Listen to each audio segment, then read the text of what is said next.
एक बार फिर से आप सभी का फिल्मी गुरु में स्वागत है। आज हम जिस मूवी का ब्रेकडाउन करने जा रहे हैं वो वाकई में एक एक्सट्रीम सर्वाइवल पर बेस्ड है, जिसका हर एक सीन सस्पेंस और थ्रिल से भरा हुआ है। तो बिना वक्त गंवाए चलिए मूवी की कहानी की ओर बढ़ते हैं। क्विक फ्लिक्स प्रस्तुत कर रहा है द ग्रे। इस कहानी की शुरुआत में जॉन ऑन्टवे को दिखाया जाता है, जो अपनी जिंदगी से बहुत परेशान है। जॉन अपनी पत्नी को बहुत याद करता है और वह अपनी पत्नी के लिए एक चिट्ठी लिखता है। उस चिट्ठी में वह लिखता है, तुम मेरी जिंदगी से हमेशा के लिए दूर चली गई और मैं जानता हूँ कि अब तुम कभी वापस नहीं आओगी, और इस सब के लिए मैं खुद को जिम्मेदार मानता हूँ। हो सकता है कि आज मैं अपनी जिंदगी खत्म कर दूं। दरअसल उस चिट्ठी में वह अपने दुख के बारे में लिखता है और रात को दिखाया जाता है कि जॉन अपनी बंदूक से खुद को मारने की कोशिश करता है, लेकिन वह खुद को नहीं मारता। जॉन अलास्का में एक ऑनेल कंपनी में काम करता है और उसका काम वहाँ यह है कि अगर किसी कर्मचारी पर भेड़िए हमला करें तो वह उन्हें मार दे, क्योंकि वहाँ बहुत सारे भेड़िए हैं। और ऐसा ही होता भी है। कुछ लोग काम कर रहे होते हैं, तभी एक भेड़िया उन पर हमला करने के लिए उनकी तरफ बढ़ रहा होता है। जॉन ऑन्टवे दूर से निशाना लगाकर उस भेड़िए को गोली मार देता है। जब वह उसके पास जाता है तो वह अपनी आखिरी सांसें ले रहा होता है। जॉन भेड़िए के दिल पर हाथ रखकर कहता है, आज आखिरी बार। असल में आज जॉन का इस कंपनी में आखिरी दिन है और कल वह अलास्का और इस नौकरी को छोड़कर हमेशा के लिए चला जाएगा। अगले दिन जॉन और उसके कुछ साथी एक प्लेन में बैठकर वहां से जा रहे होते हैं, लेकिन जब प्लेन अलास्का के बीचों बीच होता है तो वह क्रैश हो जाता है। अब ये सभी लोग अलास्का के बर्फीले जंगलों में फंस चुके हैं, जहां चारों तरफ सिर्फ बर्फ, पहाड़ और जानलेवा ठंड है। ठंड इतनी ज्यादा है कि शायद इससे ही इनकी जान चली जाए। प्लेन क्रैश में उनका एक साथी उन्हीं के सामने मर जाता है। जॉन सबको समझाता है, हमें आग जलानी होगी, रात यहीं गुजारनी होगी और सुबह आगे का सफर तय करना होगा, क्योंकि यहाँ हमें कोई ढूंढने नहीं आएगा, और अगर कोई आना भी चाहे तो भी वह हमें यहाँ नहीं ढूंढ पाएगा। रात को जब ये सब आग जलाने का इंतजाम कर रहे होते हैं, तभी अचानक एक भेड़िया जॉन पर हमला कर देता है और उसके पैर को जख्मी कर देता है। अब जॉन समझ जाता है कि वे भेड़ियों के इलाके में हैं, शायद ठंड से बच भी जाएं, लेकिन ये खूंखार भेड़िए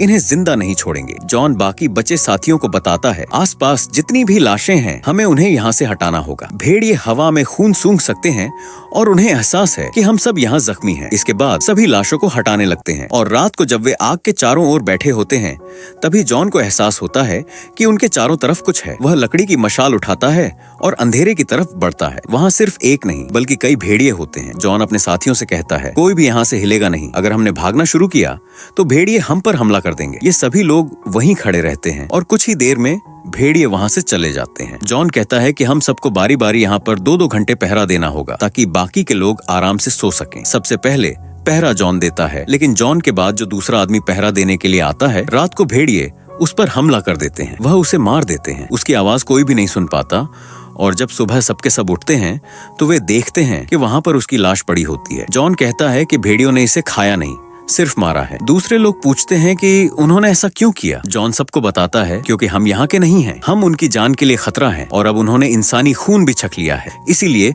वे दोबारा से हमला करेंगे। जॉन को यहाँ से बहुत दूर पेड़ दिख रहे होते हैं और जॉन सबको कहता है कि हमें जल्दी से जल्दी वहाँ तक पहुँचना होगा, क्योंकि अगर हम यहाँ पर रहे तो ये भेड़िए हमें नहीं छोड़ेंगे। ये पेड़ यहाँ से बहुत दूर होते हैं और साथ ही यहाँ पर बर्फीला तूफान भी चल रहा होता है। जॉन और उसके 5 साथी यहाँ पर जितने भी लोग मर चुके हैं उन सब के वॉलेट्स ले लेते हैं, ताकि वे उनके घर वालों तक उन्हें पहुंचा सकें। और अब ये उन पेड़ों की तरफ चलना शुरू कर देते हैं। जॉन जानता है कि अगर भेड़ियों ने इन्हें पहले देख लिया तो वे इन सबको खत्म कर देंगे। साथ ही साथ यहाँ पर हवा इतनी तेज होती है, बर्फ इतनी गहरी होती है कि इन्हें एक एक कदम आगे बढ़ाने में दिक्कत हो रही होती है। अब इन 6 में से एक आदमी थोड़ा सा पीछे रह जाता है, वह गिर जाता है और तभी चारों तरफ से भेड़िए उस पर हमला कर देते हैं। वह अपने साथियों को आवाज देता है, लेकिन जब तक जॉन और उसके बाकी 4 साथी उस तक पहुंचते हैं, भेड़िए उसे मार देते हैं। अब ये 5 लोग बचते हैं और भेड़िए इन पर कभी भी हमला कर सकते हैं, क्योंकि भेड़ियों को इनकी मौजूदगी अपने इलाके में बिल्कुल भी पसंद नहीं होती। सबके सब जॉन से कहते हैं, हमें वही प्लेन के पास रुकना चाहिए था, वहाँ पर हम सब सुरक्षित थे और हमें पता भी नहीं कि यहाँ से पेड़ कितनी दूर है। लेकिन अब ये सब के सब आगे बढ़ते चले जा रहे होते हैं। धीरे धीरे शाम होने लगती है और तभी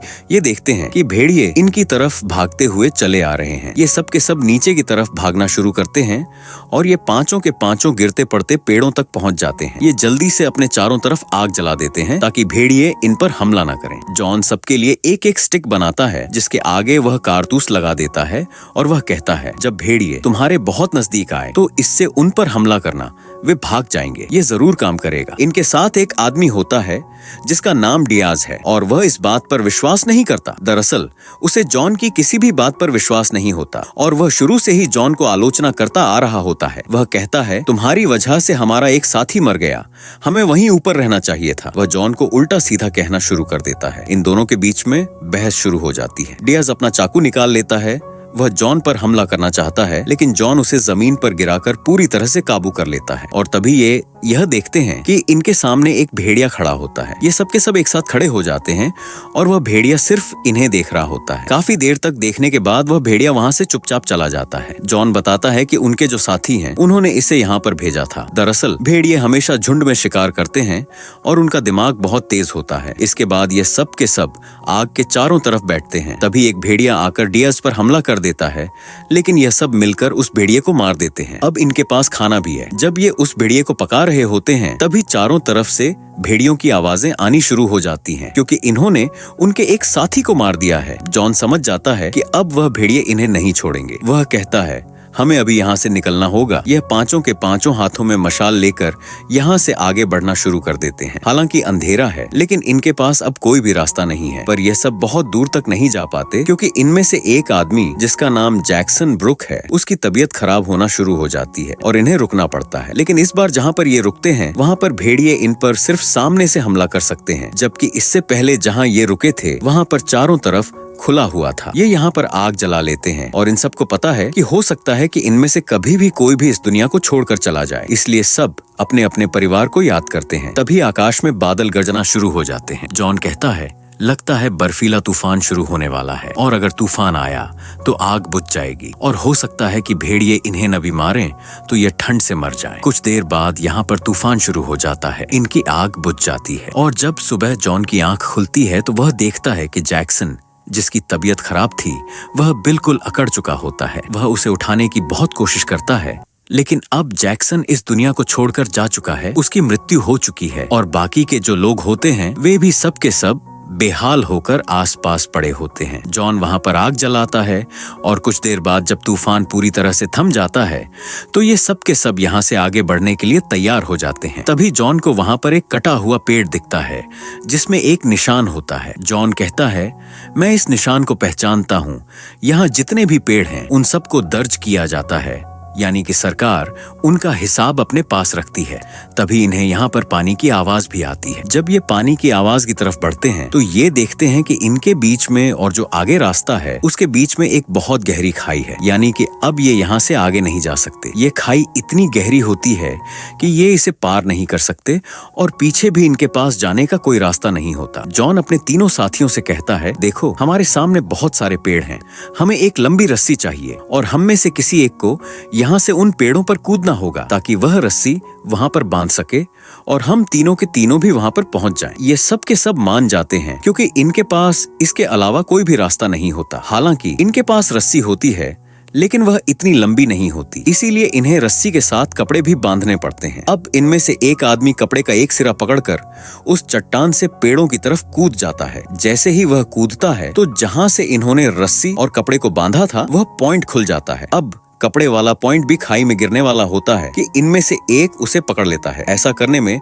उसकी जान जाते जाते बचती है। जो आदमी पेड़ों की तरफ कूदा था वह भी सही सलामत होता है। इसके बाद यह एक एक करके पेड़ तक पहुंच जाते हैं, लेकिन आखिरी में जो आदमी आता है जिसका नाम टेलगट है, उसका पैर हुक में फंस जाता है। जब वह अपना पैर छुड़ाने की कोशिश करता है तो रस्सी टूट जाती है और वह उस ऊंचाई से पेड़ों से होता हुआ नीचे जमीन पर गिर जाता है। वह बुरी तरह से जख्मी हो चुका है और उसे अब हालुसिनेशन होता है। उसे अपनी छोटी सी बेटी दिखाई देती है जिसे वह बहुत प्यार करता है। उसकी बेटी उसे कहती है, डैडी आई लव यू। तभी यहाँ पर बहुत सारे भेड़िए आ जाते हैं। हालांकि जॉन और उसके जो दो साथी होते हैं वह जल्दी पेड़ से नीचे उतरकर अपने दोस्त कमल टेलगट को बचाना चाहते हैं, लेकिन जब तक वह नीचे पहुंचते हैं तब तक भेड़िए उसे यहाँ से खींचकर अपने साथ ले जा चुके होते हैं और अब ये 3 बच हुए हैं। अब भी इन्हें चारों तरफ से भेड़ियों की आवाजें आ रही होती हैं। दरअसल वह इनका पीछा कर रहे हैं। वह किसी भी कीमत पर इन सबको मारना चाहते हैं। ये तीनों के तीनों यहाँ से आगे बढ़ते हैं और नदी तक पहुँच जाते हैं। लेकिन इनके साथ जो डियाज है